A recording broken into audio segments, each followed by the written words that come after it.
ഒരു ചരിത്രപരമായ വിലയിരുത്തൽ. ഇന്ത്യൻ സ്വാതന്ത്ര്യ സമരം എന്നത് കേവലം ഒരു രാഷ്ട്രീയ പോരാട്ടം മാത്രമായിരുന്നില്ല. മറിച്ച് ലക്ഷക്കണക്കിന് ഭാരതീയരുടെ ത്യാഗത്തിൻ്റെയും സമർപ്പണത്തിൻ്റെയും പ്രതീകമായിരുന്നു.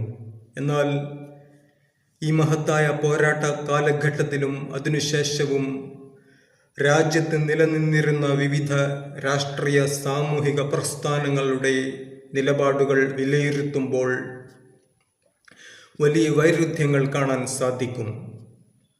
സ്വാതന്ത്ര്യ സമരത്തിൽ രാജ്യസ്നേഹികൾ ഒന്നടങ്കം ബ്രിട്ടീഷ് ഭരണകൂടത്തിനെതിരെ അണിനിരന്നപ്പോൾ ചില തീവ്ര ആശയധാരകൾ സ്വീകരിച്ച നിലപാടുകൾ ഇന്നും വലിയ വിമർശനങ്ങൾക്കിടയാകുന്നുണ്ട്.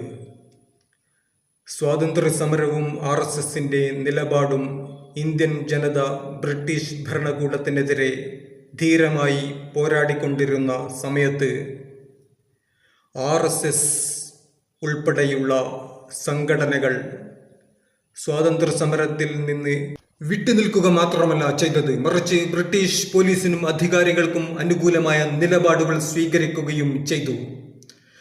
സ്വാതന്ത്ര്യ സമര പോരാളികളെയും വിപ്ലവകാരികളെയും അടിച്ചമർത്താൻ ബ്രിട്ടീഷ് ഭരണകൂടത്തിന് സഹായകരമായ നിലപാടുകളാണ് അവർ കൈക്കൊണ്ടത് എന്ന ചരിത്രപരമായ വിമർശനം ശക്തമാണ്.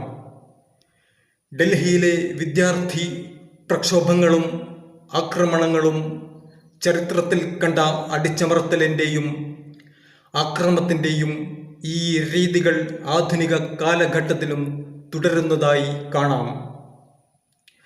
രാജ്യത്തിൻ്റെ തലസ്ഥാനമായ ഡൽഹിയിലെ പ്രമുഖ സർവകലാശാലകളിൽ നാം ഇത് കണ്ടതാണ്.